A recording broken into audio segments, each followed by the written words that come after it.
Good evening, world. Welcome to the Doc and Lefty program here, as always, coming to you live from the webcast1live.com studios in beautiful downtown Des Moines. It is gorgeous outside. April 14th, we'll say, one day before tax day. This is Lefty coming to you with as always, with the perspectives you love from the side you hate. And I would normally at this point kick it over to my main man, my partner in crime, the big guy on campus, any other euphemism or nickname that you want to give him, Dr. Petrosh, but the doc is out. He's left the building. He is on the road traveling, and as always, when Doc's away, Lefty gets to take the reins of the show a little bit more. And if you've been following us for a while, you'll know that in times like this, I have been known to have on some of my musician friends. I have been known to have on folks who I think one time the furthest out there we had a guy on who was a city planner for the Southwest 9th Corridor.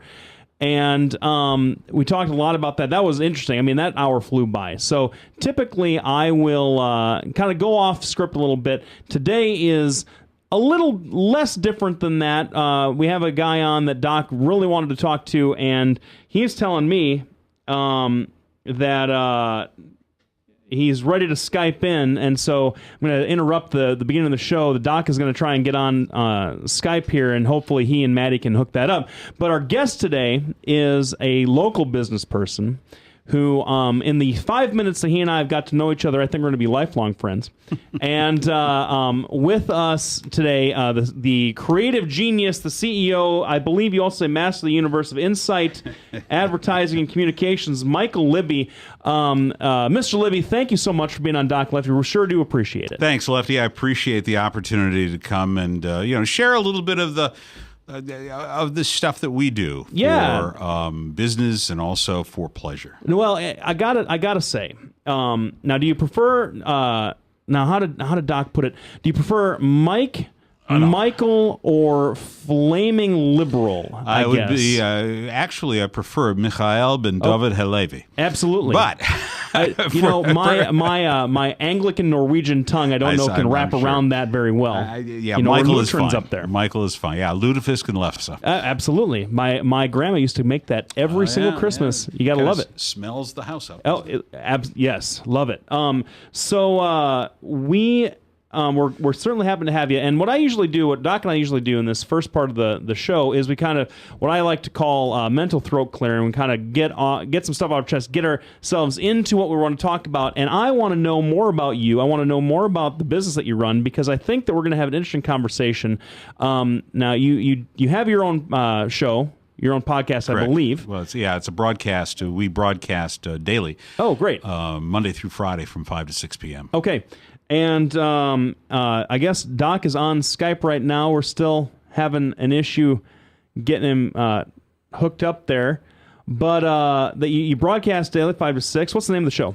To start off with, my real business is an ad agency. Yeah. That's what we do. We have clients in South Dakota and California and Texas and Michigan and Germany and Illinois and Iowa.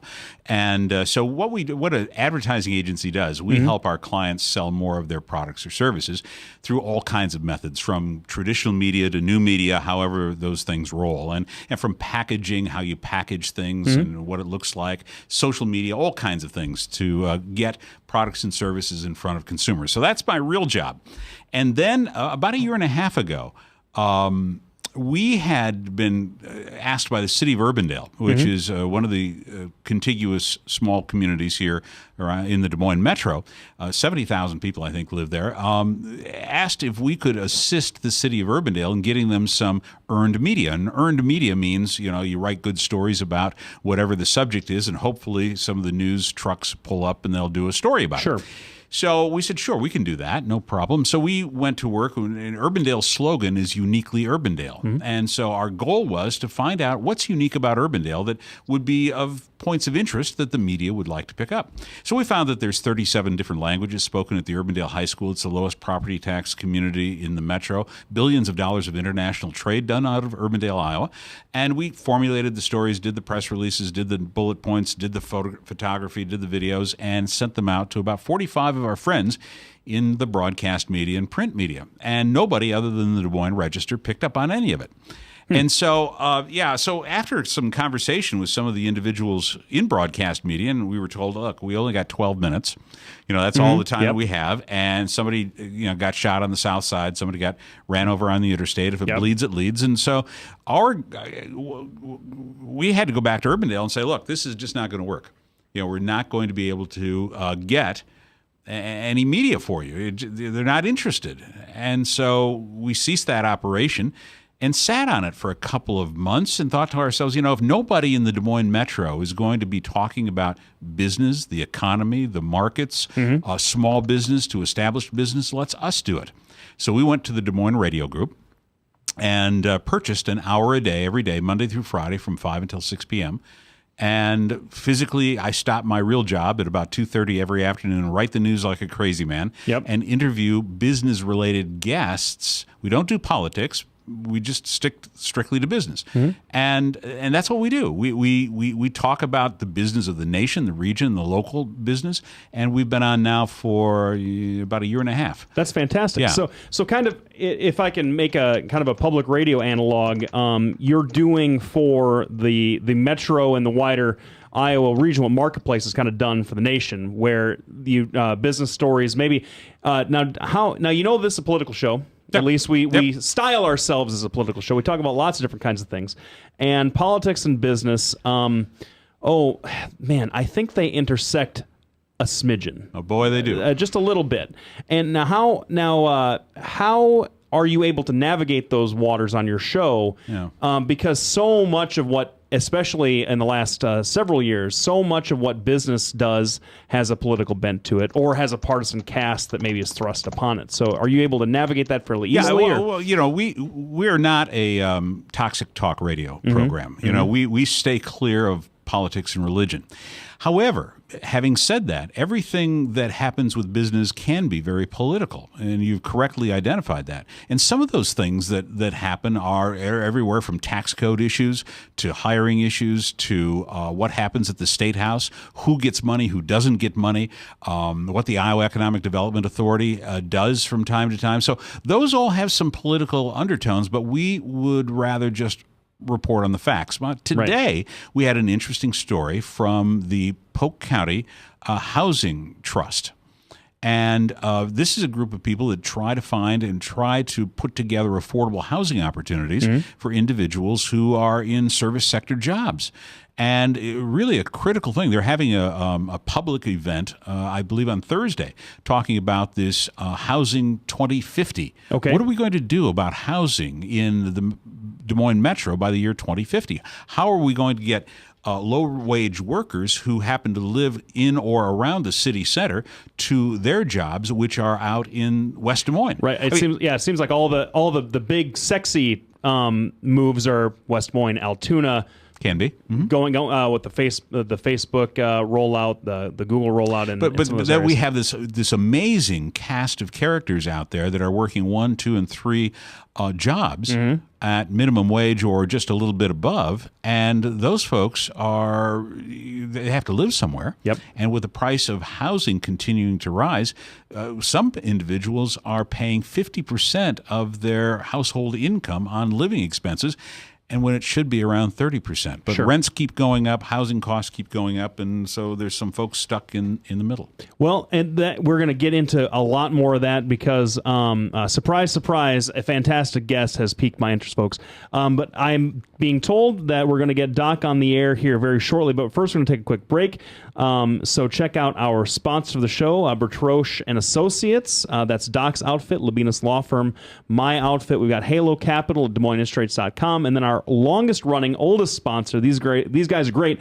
Des Moines Anesthesia PC, 515-574-6442. They will do their best to take away the pain for you. That is not a paid slogan, so please, we got an ad professional here in the studio. Thank you. Don't rake me for that one. But anyway, we're going to be right back. Stick around. We've got Mike Libby on the air for hopefully the whole hour if he has time to stick around with us, and we will be right back. Thank you very much.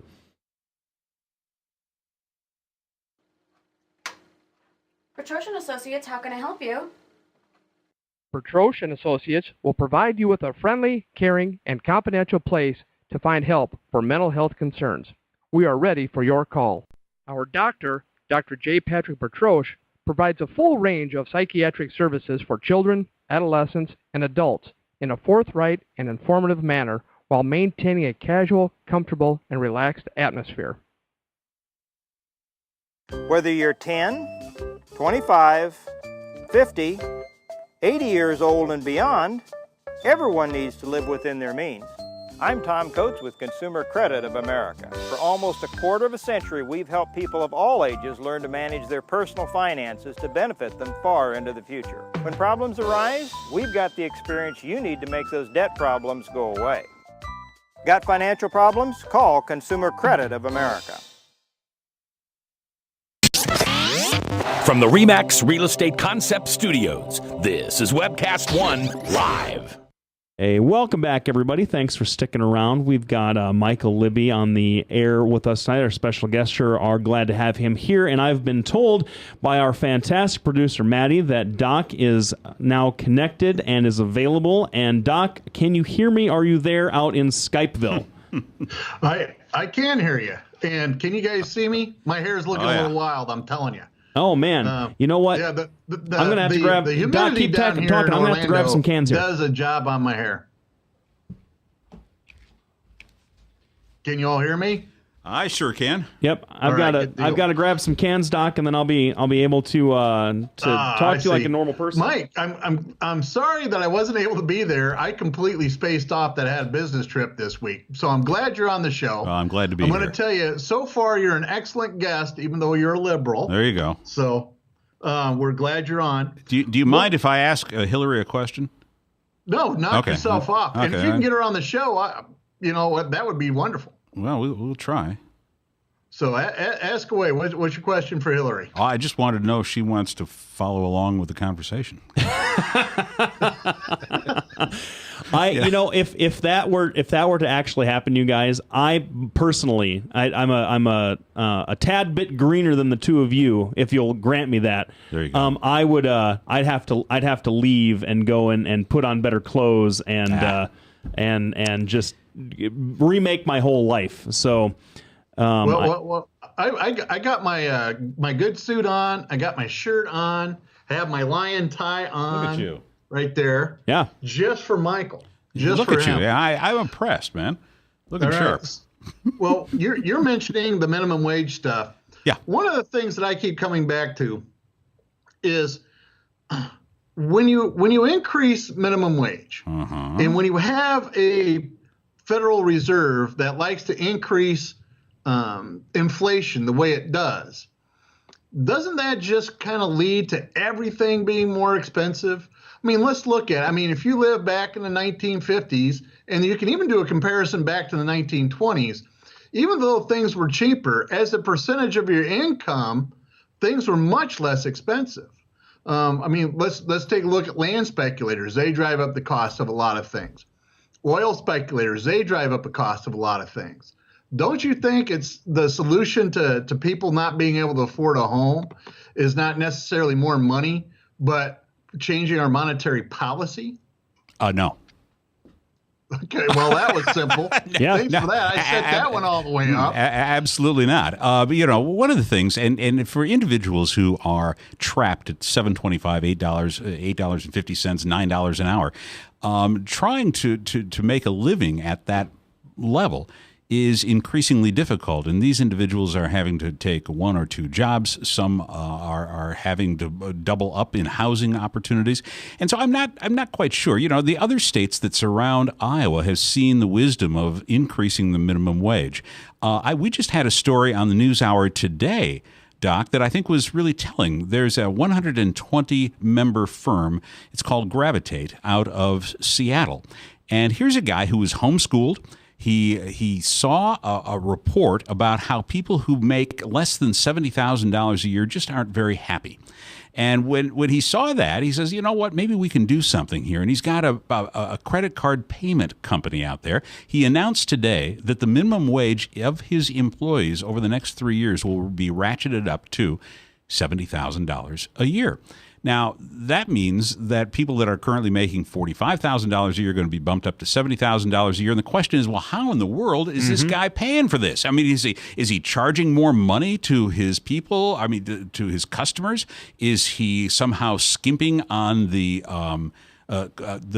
delivery of service? And the answer is no. What he's doing, and I thought this was remarkable, this gentleman has decided to cut his own pay from $1 million a year to $70,000 a year. He says, I can live on that, and take future earnings that are projected to be at $2.2 to $2.4 million, take those future earnings and plug it back into the business so that his employees will have a livable wage, not only a livable wage, but a very comfortable wage, and thereby putting money back into the economy. That's a story that just broke today, and I think that's one of those kinds of stories that you go, you know what?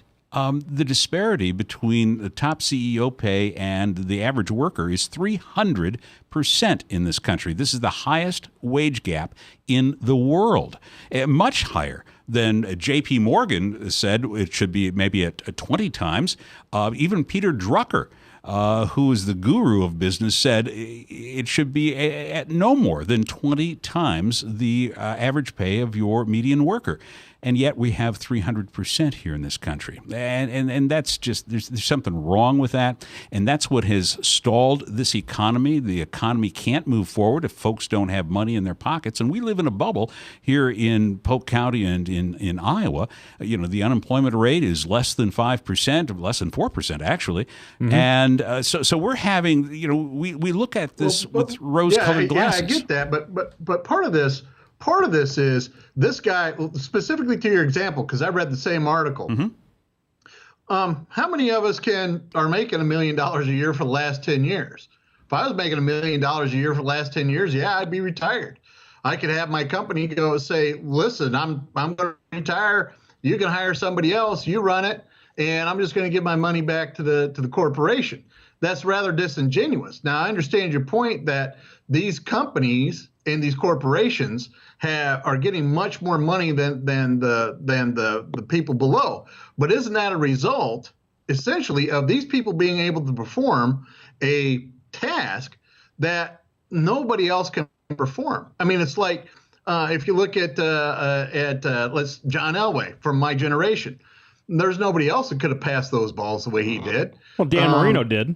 I mean, the idea Dan Marino couldn't lead his team to a victory. There's a difference, right?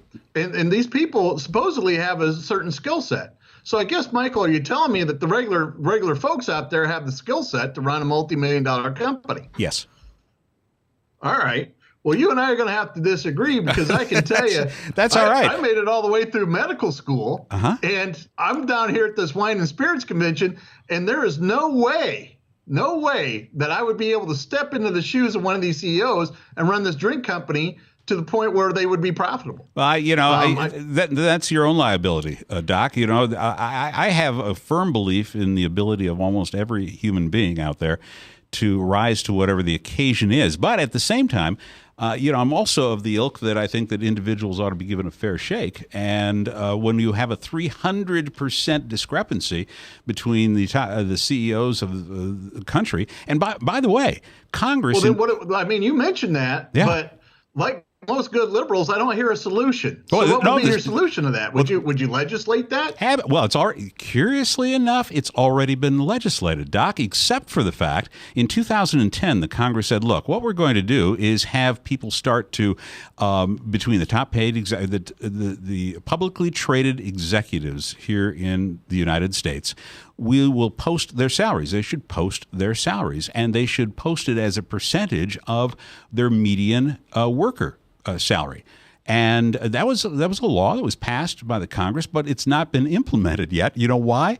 Because the CEOs of these major conglomerates and these organizations out there say, oh, this would be too burdensome and too cumbersome for us to comply with. So we don't really want to do that. Now, the fact of the matter is right, we're coming up on a break. We're going to get back to the CEO issue right after break. Blake, take us on out. We'll be back with Michael Libby. Want to say thank you to him for being on the show. My pleasure. Blake, take take us out? Well, we're going to finish that that last thought that Michael was making very aptly, I might add, and we're going to come back with that right after the break. We're going to thank all of our sponsors again, but please follow us on Facebook, Twitter. Go to docandlefty.com. Go to Michael's Facebook page. He has. That's all right. What's your Twitter handle for Doc and Lefty? I think it's just at Doc and Lefty.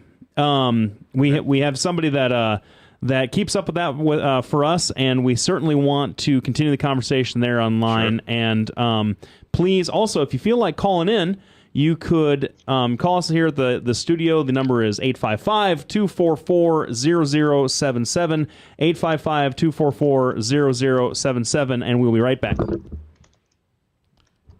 Hey, psst. Let me let you in on a little secret. You ready?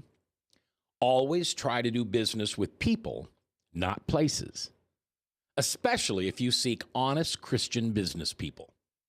And when it comes to my car, I really need to trust who's working on it.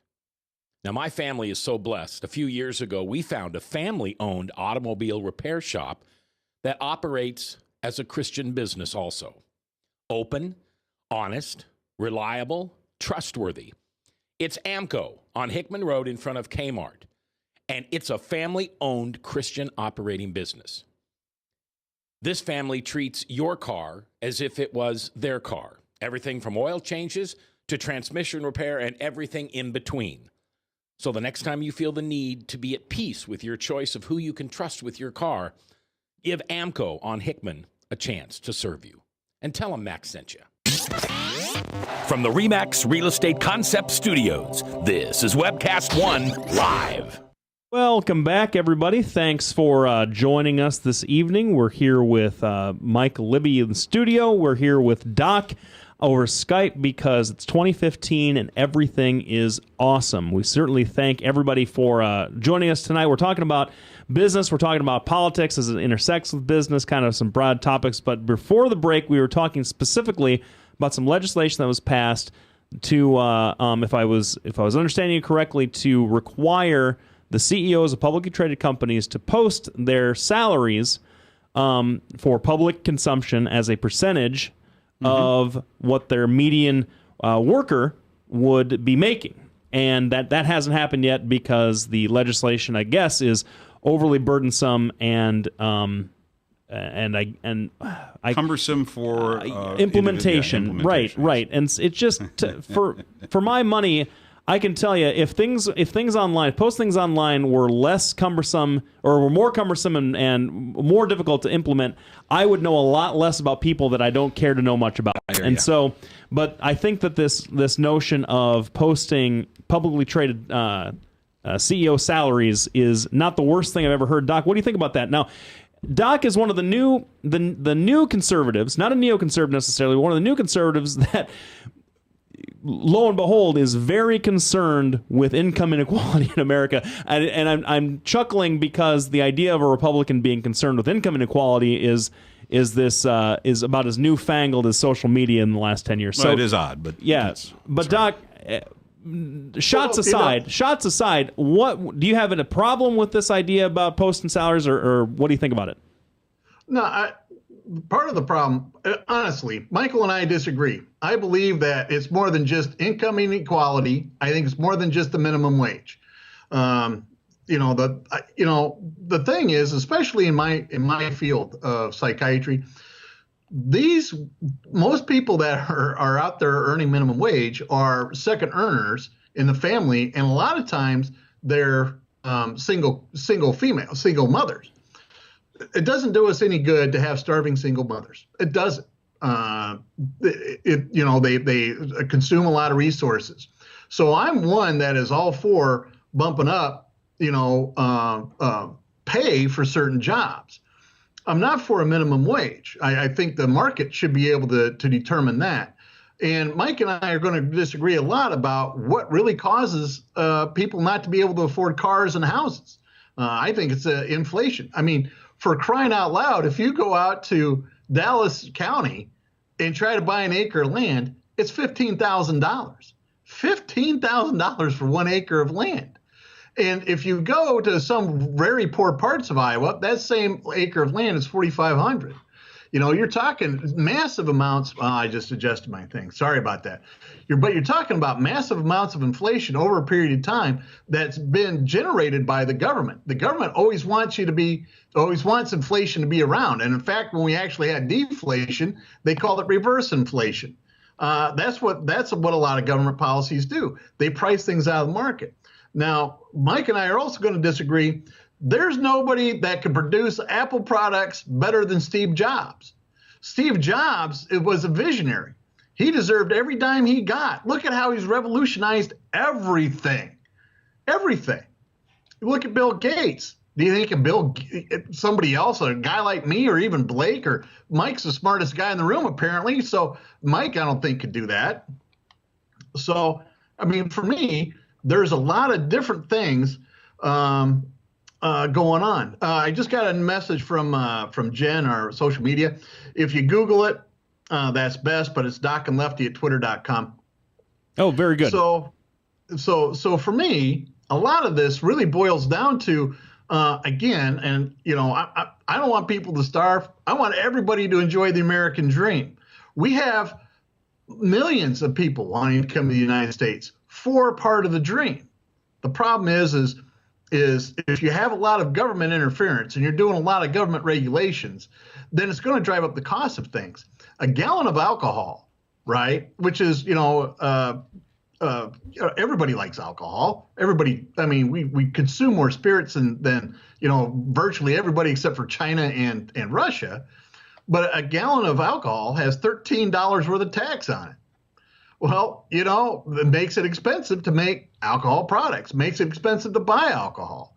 When you're looking at foodstuffs, when you're talking about trying to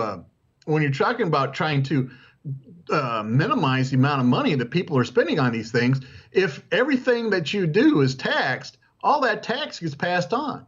If you sell a house, you now have a 4% house tax on that.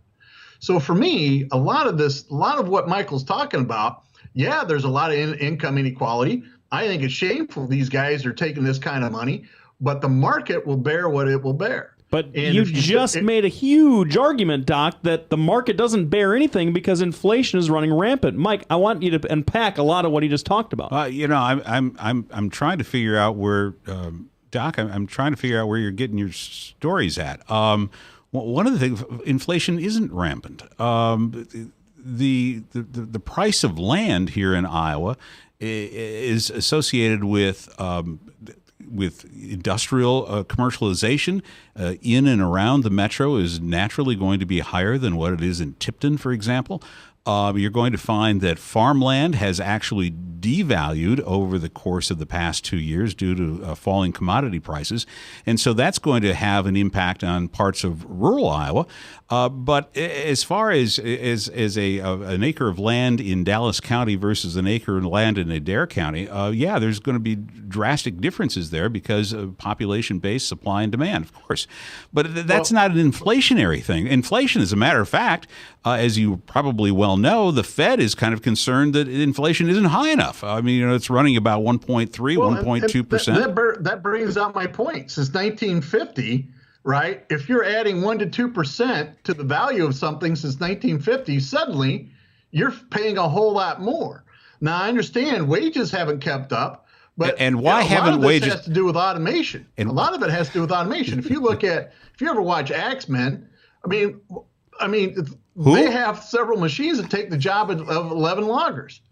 You have a lot of automation that devalues humans in their workforce. Okay. All right. I can't necessarily agree, Pat, but that's okay. I just need to once again suggest to you that the inflationary trends here in the United States are not responsible for the low wages that we have here in the United States. It's not necessarily responsible for the income inequality here in the United States. What I can point directly to having a relationship with a shrinking middle class, an increasing poverty rate among American citizens, is, and I know you're going to love this one, is how this country has devalued union organization. And as we have shuttered out the unions, so too can we look directly at how income has fallen for the middle class, clearly all across the country. And so, when workers don't have the opportunity to organize, when they don't have the opportunity to collective bargain, when we have 17 or 18 states now with this silly right-to-work law, that becomes problematic. And it becomes problematic because the people, the workers, the individuals who have bled and died and worked hard for union organization are no longer a part of the bargaining team. And when that happens, all of our boats tend to sink. Guys, I love it. I love everything about it, but we're here at another break. Oh, already? Yeah, already. We do it quick, and we do it we do it right here at Doc and Lefty. So, folks, please check out our sponsors, Petrosian Associates, Labinas Law Firm, Halo Capital, Des Moines Anesthesia PC, Facebook, Twitter, docandlefty.com. Everything is there for you to engage with online. I promise you, if you go, you won't be disappointed. Doc is going to be sticking around. Michael Libby is going to be sticking around. We will be right back to continue this conversation. I'm having a great time, and I know that you are too. Petrosian Associates will provide you with a friendly, caring, and confidential place to find help for mental health concerns. We are ready for your call. We are proud to work with military personnel and their families. Our doctor, Dr. J. Patrick Bertroche, provides a full range of psychiatric services for children, adolescents, and adults in a forthright and informative manner while maintaining a casual, comfortable, and relaxed atmosphere. Our licensed mental health therapists provide individual counseling to children, adolescents, and adults, including couples and marital counseling. Visit our website at bertrocheandassociates.com for more information or call 515-334-9484. Our offices are located at 5525 Meredith Drive in Des Moines, just east of Skate North off Merle Hay Road. Isn't it time to talk to someone? Take care of yourself and your family. Contact Bertroche and Associates.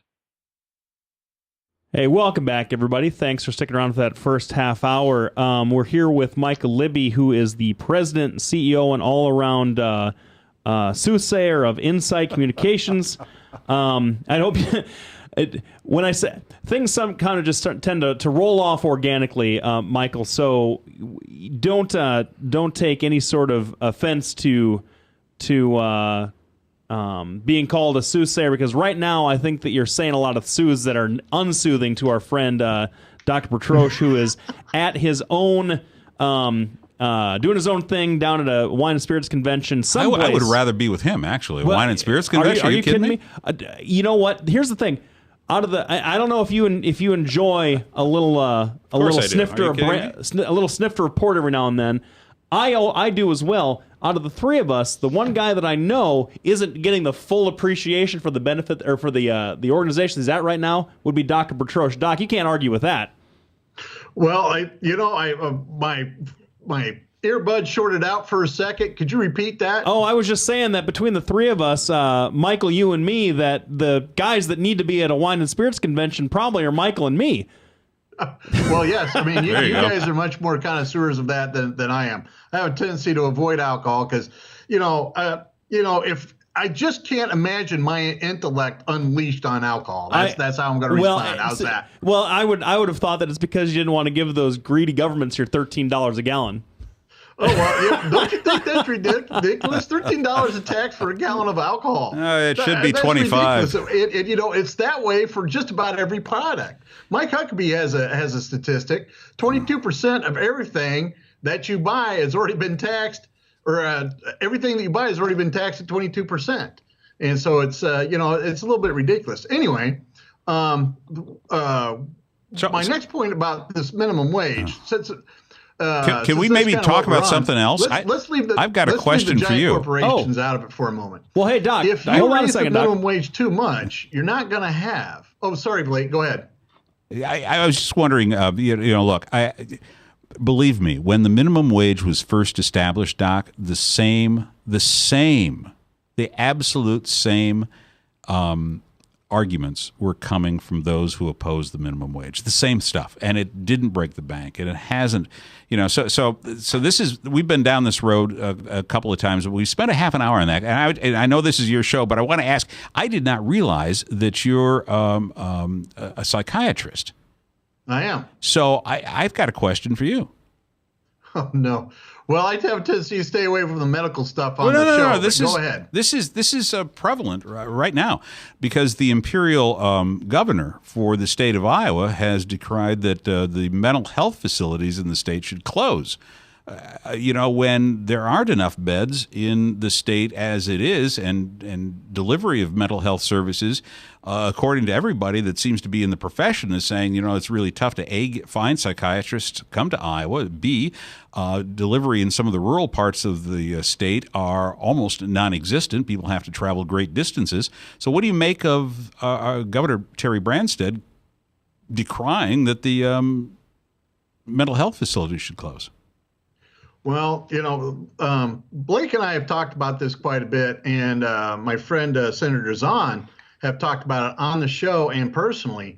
And I can tell you that there's multiple things going on that create this problem. One of which, we have a DHS that's out of control. So you have a tendency to generate a lot of unnecessary problems through DHS. You mean Chuck Palmer? What? Chuck Palmer? Yeah. Oh, I'm not a big fan. So okay. Well, see, we found something we could agree on. You're not going to find a lot of love lost for the DHS here at Doc and Lefty. Yeah, So it's, and you know how bad the problem's got to be if I'm agreeing with Lefty. I hear you, man. The second thing is we don't have enough staff to fully man these facilities. And the third thing is there's a lot of people simply don't understand. First of all, they don't really understand how medicine works, and they really don't understand how psychiatry works. They think, people have this idea that you have a child that's in trouble, you send them to the shrink, I take out my magic pixie dust, slap them with it, and everything's fixed. It doesn't work like that. And they're always comparing psych to medicine. If you come in with, let's say, a skin cancer, you can burn it off, you do some treatment, it goes away. You have somebody with a kid, for instance, since that's my specialty, you have a kid come in with bipolar disorder, I can't burn that off. No. So you have these kids that are chronically there. The part of the issue is funding, obviously, but the other part of the issue is if you don't provide, and I'm one of these rare Republicans, right? I'm against abortion, but I also believe that if you're going to be against abortion, you better start putting your money where your mouth is and start providing social services for those people. And it's the same thing here. I work at a facility called Youth Homes Mid-America. I'm a medical director there. You should see these troubled kids get turned around with that program. They're one of the very few privately run programs in the state, but they do get state money. And I think to myself, if we could just do at the rest of the state what we did at youth homes, we'd be miles ahead. The other thing is we have a tendency to send a lot of our kids out of state, and it costs us somewhere around $63 million a year. That's right. $63 million. We could start our own treatment center here in Iowa. Right. Well, you're closing down. They're closing down too. I mean, and I know that you don't appreciate the closure of the facilities, Doc. And we did have senators, not to cast shade on our super duper friend of the show, Brad Zahn, who came on the show and talked about funding and talked about how they were looking at it and increasing it. You're talking about closing stuff down. Those are big holes in the budget that need to be filled from somewhere. But we're going to go to another break. But I want to just punctuate this conversation. We'll continue this because I'm interested in hearing what you guys have to think about solutions if we're talking about a private-public partnership or whatever. But here is a quick story from my own experience to punctuate this talk. I do a lot of appointments to represent folks on involuntary mental health commitments in the rural counties. And I don't want to talk about which county it is because I don't want to talk about the judge and blah. I don't want to make this too political here. But one time with one of the guys, I was new at it, didn't know a whole lot about it, and so I was reading up on the rules and reading about how to conduct these hearings. And one of the things that you have to that these respondents are entitled to is an in-person hearing with the doctor there, the applicant there, everybody there to protect his due process rights. Mm-hmm. So I get down there and the doctor's not there. Now, under the rules, I don't have to consent to a waiver of that, and I can ask for the whole thing to be tossed out and have this guy released. And the judge took me aside and said, you're right, you haven't been doing a lot of this, but I'm going to ask you to talk your guy into waiving it, because if we start making every single doctor who has a million other things to do, every single hospital appear on these in person, in court, that hospital is going to say, we're not taking your folks anymore. We're just not going to take them on these emergency holds, and I'm going to have to send them to Waterloo, which happens anyway, but I'm going to have to do it more. I'm going to have to send them to Waterloo, Council Bluffs, Spencer. That doesn't help your guy. That doesn't help the community, and it certainly doesn't help me out with the hospital. And so I had a judge tell me, without telling me, to try and massage the rules because of how bad the problem is, how minimal the services are. Now, that judge shouldn't be held accountable for that necessarily. He's trying to do the best he can. But that's how bad the system is. So we'll be right back with that beautiful, clarion, wonderful note of positivity. We're going to talk more about mental health and some of the things that we're doing right and some of the things we're doing wrong in Iowa. This is Doc and Lefty. We'll be right back after this break. From the RE/MAX Real Estate Concept Studios, this is Webcast One Live. Get away from us, you mean old credit card. We don't have any more money. We're in trouble now. Save us! Somebody save us! Somebody help! Help! Save us!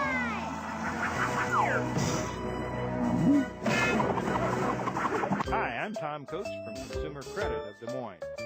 If your credit card's a little too animated, give us a call. Hooray! We're saved! Consumer Credit! You're our hero! If Tom Coates from Consumer Credit of America was your personal webmaster, Tom would filter out all bad debt emails. If Tom was your mailman, you'd never get any debt reduction junk mail. If Tom Coates was a lineman, he'd block any phone calls offering to reduce your credit card debt. Hi, I'm Tom Coates with Consumer Credit of America, and we're still your best choice for credit counseling. We're local, we're accountable, and we can do more. You make the call when the time's right for you. When it comes to competition, there really is none for Consumer Credit of America. Hey, welcome back, everybody. Thanks for sticking around. We've got Michael Libby with us for the graciously granting us an hour of his time. And we got Doc on Skype. And Doc, right before the break, we were talking about some of the problems. And as you pointed out earlier on in the hour, we want to talk about a few of the solutions. Now, Youth Homes of Mid-America, I don't want to be too reductive, but it sounds like maybe a solution that you have for this is a public-private partnership. Is that an answer to the question, or does that just add more problems to the cook pot we've got going here? Well, I think a public-private partnership is something that works well. It's worked well for youth homes, and in fact, my Bertrosian Associates and Youth Homes have formed kind of a joint venture out in Adel, providing services for people that can't have them, because honestly, there's a lack of psychiatrists, period, and two, the people that were out there, and I'm not going to name them, they just simply pulled up stakes and left because apparently it's not profitable. But if you do a private-public partnership, kind of like what we have going on here, or a for-profit versus nonprofit, however you want to look at it, we're doing pretty well. We're 4 months into it. I'm busy. The staff over there at Youth Homes is busy, and we're able to at least float the venture. Now, so Mike, I want to hear what Mike has to say, because honest to God, I've talked for 20 minutes. So I want to make sure he gets a shot at this. I don't know. Yeah, you got to come up with better answers. I'm not a mental health professional. I just happen to know that it's difficult to recruit mental health professionals to Iowa.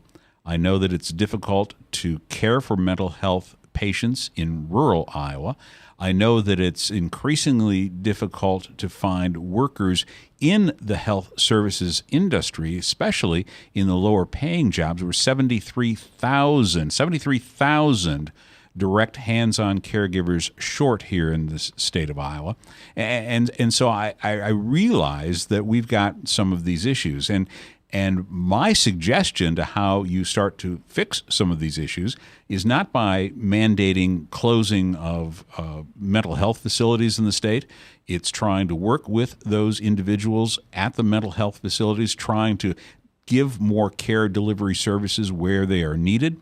You know, we not only have issues with children, and we've heard a couple of examples about that, but we're all about protecting and celebrating our returning veterans, and yet we have never seen more and more instances of mental health issues and post-traumatic stress syndrome as we're seeing in today's society, and yet that seems to all be swept under the rug, and we don't really, we talk about it, and we'll have all of these public-private or these nonprofit organizations out there, but as far as government really getting into the system to try to find ways to fix it, and then the underfunding that we see when the state has money. It's ludicrous and it's sad. And the great state of Iowa, under a great Republican governor like Bob Ray, who was a master at understanding the needs of human beings and reaching out and working across the aisle, has been replaced with partisan politics. And one of the things that does, Doc and Lefty, is that when you have discord, people make money from discord. And that's why there are so many toxic talking heads on the radio stations out there, is because it makes money for them. This is not about politics. This is not about all kinds of deeply held religious or political philosophies. This is mostly about making a buck and spurning on whomever the base is, and we've stopped talking to each other. We don't do that anymore.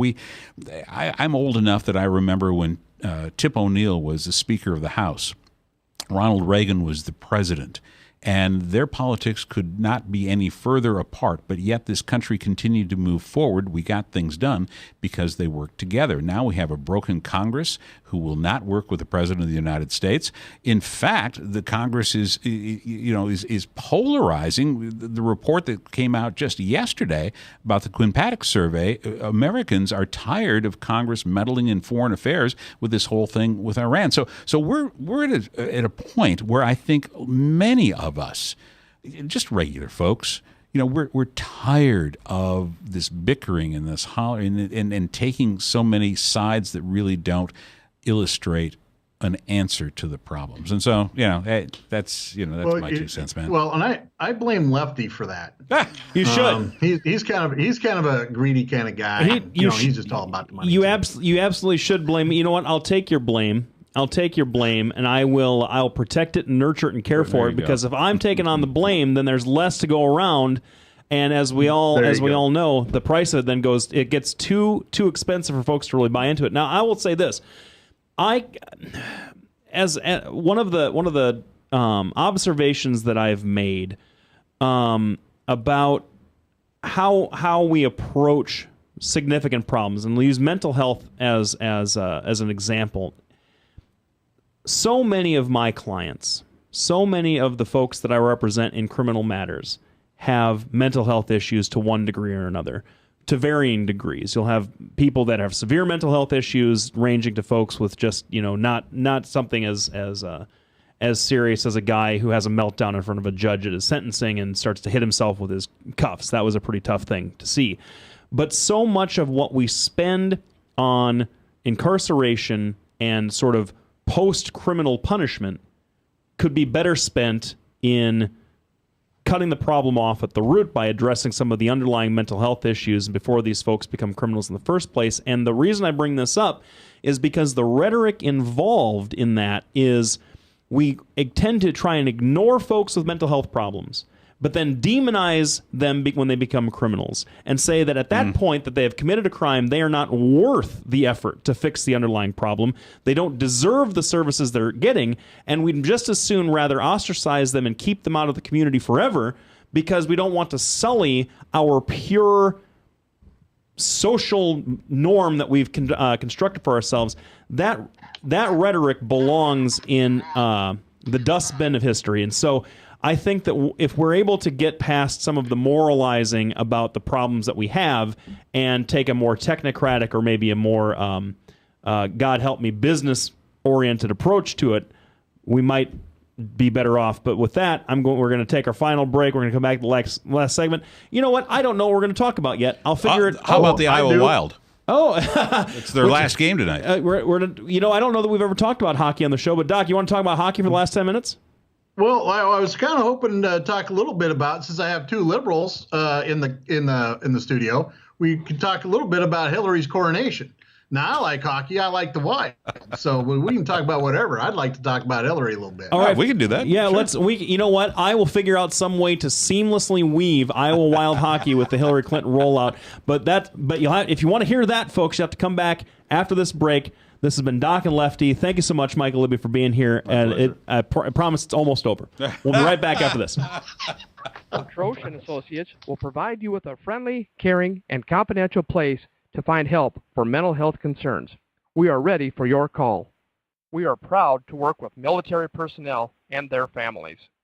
Our doctor, Dr. J. Patrick Bertroche, provides a full range of psychiatric services for children, adolescents, and adults in a forthright and informative manner while maintaining a casual, comfortable, and relaxed atmosphere. Our licensed mental health therapists provide individual counseling to children, adolescents, and adults, including couples and marital counseling. Visit our website at bertrocheandassociates.com for more information or call 515-334-9484.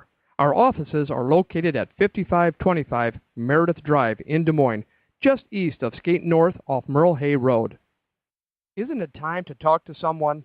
Take care of yourself and your family. Contact Bertroche and Associates. Hey, welcome back, everybody. We're in the home stretch in this hour of what I would consider to be fairly scintillating conversation with our guest, Michael Libby. Michael, thank you so much for sticking around. We certainly do appreciate it. Now, before we get out of here and before we get into the announcement, the non-event that was the announcement of the person that might be joining the presidential fracas here in 2016. Why don't you give us a quick shout out to the Iowa Wild? It's their last game. You're here with us instead of being there with them. I know. It is the last home game anyway for the Iowa Wild. Iowa Wild is the franchise, the AHL franchise for our friends up in Minnesota. And as you know, AHL, American Hockey League, took a hiatus from Central Iowa for a number of years, and they came roaring back last year with the Wild, and it's solely owned by our friends up in Minnesota, and they moved the team here from Houston. And so it's a long-running contract here in the state of Iowa. And they've done a really fine job. I mean, average attendance is 5,000 to 7,000 per game. They do about 40 games, I believe, here locally. And they haven't had a winning. They're in the bottom of the barrel as far as AHL standings. But there's always next year, and we just blame that on Minnesota anyway because they keep taking our top That's players. right. You know what? That's okay. I'm a Cubs fan. There you go. I'm a beloved Iowa Cubs person. There you go. Me too. And losing records, it's nothing to deal. You don't have to worry about that. Well, we'll turn it around. I'm originally from Detroit, and so we know hockey in Detroit. Yes, Iowa not so much. Iowans, we don't know it as much. Not as much. You can learn from Minnesota perhaps, but so when hockey came to town as the Iowa Stars. Yep. We were right there and went to all those games, and then we lived through the Iowa Chops, which was a disaster. Mm-hmm. And now we've got the Iowa Wild, and hopefully they'll get better and move on. But you know what, Doc? You know who would do worse who could do worse than going to an Iowa Wild game? And I don't know what's going on over there. It sounds like I hope he's not been taken. I don't have a particular set of skills, Doc. I can't rescue you if you've just been snatched up. I'll know who you are. Yeah, yes. I also can't do an Irish accent. But somebody that would who could do worse than going to an Iowa Wild game maybe in the 2016 season is the newly announced presidential candidate. Seamless. What is her name? Right? What is her name? Gosh, I cannot remember. Hillary Rodham Clinton, of course. And now former senator former First Lady, former Secretary of State, got a lot of titles after her name. Really, she's the first Democrat to announce, I believe. We've got other guys flirting with it, but boy, oh boy, she's really frozen a lot of people out. Well, yeah, not necessarily. You know, what's going on within the Democratic circles that I get to hang out with from time to time is that, you know, the Democrats are, Iowa Democrats particularly, you know, I think pretty savvy group of people. And they're looking at Hillary Clinton as obviously perhaps the front runner, but there's some other folks that are out there. And one name that continues to pop up, and he's been here in the state several times, is Governor Martin O'Malley, right, from Maryland, right, and who has begun a strong following here in Iowa with his populist message. Now, the key, I think, for Mrs. Clinton is going to be how can she connect with the populace versus being so regal as she was in 2008. And what we've heard in that regard is that she, and what was, I think, the first indication of that with her campaign video showing a lot of folks from Iowa. In fact, a former classmate of mine at Drake Law School, Sean Bagneski, and his wife. Sean was in that. Yeah, he was a year or two ahead of me at Drake when I was there. And he was in the video, and she's taking that. I think that she's indicating she's going to take the message small. Absolutely. Her first two events were not open to the public necessarily. Right. Not the worst thing. I mean, but not the worst thing she could have done. But I think she's going to take it household to household. Right, and she's got to exactly, you know, the imperial presidency, so to speak, and she's trying to. Yeah, that's okay. I think we lost him. Doc, you still there? Yeah, I'm here. I'm having some problems with my audio. Oh, okay. All right. So anyway, so I think things have changed. We'll see whether or not she can win the hearts and minds of the regular Iowan. And it'll be fun to watch. And in the meantime, again, Governor O'Malley, who has been here, Senator and Governor Jim Webb, who has got a strong military background. He was at the Polk County fundraiser on Friday and electrified the crowd with a really pretty good stump speech. So, you know, hey, it's very early in the process. Can she become one of the folks? That'll be interesting to watch. She's done it before. She did it in New Hampshire in 2008. She and honestly, she took a more populist bent than President Obama did in 2008. When she saw that it was working for her, she was the one that was getting those blue collar Democrats in the South and some of the primary states. Now maybe there were some other issues with that, but man, I mean, I caucused for Hillary in 2008. I've said that a lot of times in the show, and I watched that video, and I got to say, it got to me a little bit. It sort of I was not too excited about another Hillary run here in 2016. I think you're spot on. A lot of people were not, and then this rollout happened, and it's been really pitch perfect. I've thought so far. Just the first day has been an improvement over what we've seen. I mean, you know, I had coffee in LaPorte, Iowa, for crying out loud, and hanging around with the regular folks, and you know, and shunning the media frenzy and the craziness. Michael, it'll be interesting.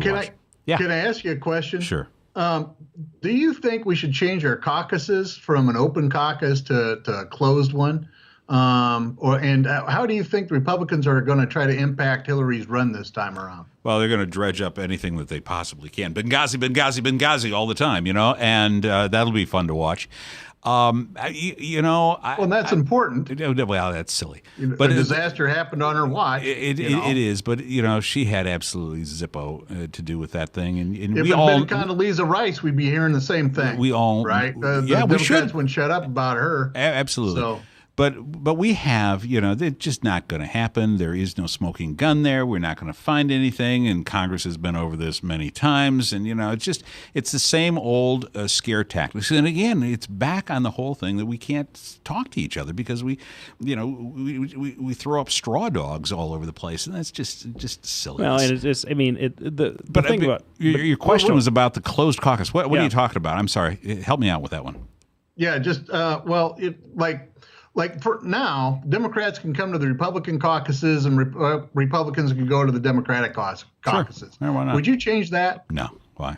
I think the caucus system is fabulous. It's awesome. Yeah, it is really cool. And the Democratic caucus, as you know, is quite different than the Republican caucus, where folks go in. It's just all chaos. Well, no, if you understand the process in the Democratic caucus system, it's really fun. And for those of us who are political junkies, it's kind of cool to be there with your neighbors and swap delegates back and forth and talk. That's really, really, really grassroots stuff. I've told this story too. I once asked a Barack Obama supporter at the Iowa caucus, and I was over Drake at the time, so I was in the basement of some church, or actually it might have been on the campus, can't remember. But I asked a Barack Obama supporter how his foreign policy was significantly different than Mitt Romney, and this is 2008. And I almost got jacked in the mouth. It was fantastic. Not really, of course, but it was awesome. It was awesome. Yeah, and so it's kind of fun, and I enjoy the caucus system.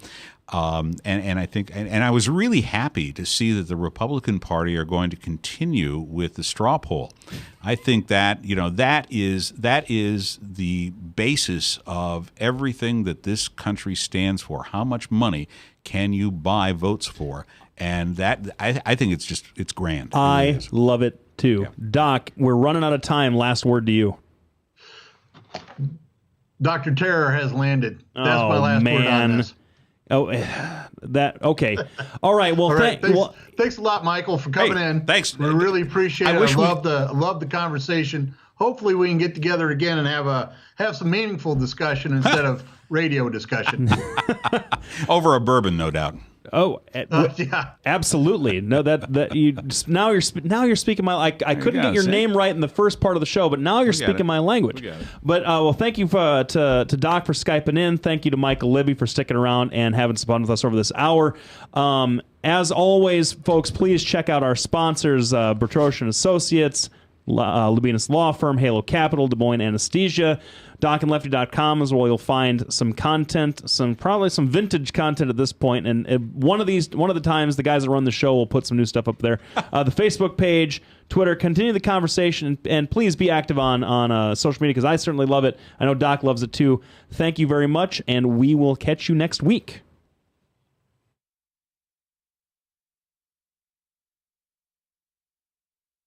Hi, I'm Representative Tom Shaw, and I love these guys. Both of them. Love these guys. Get over here. Love both of them.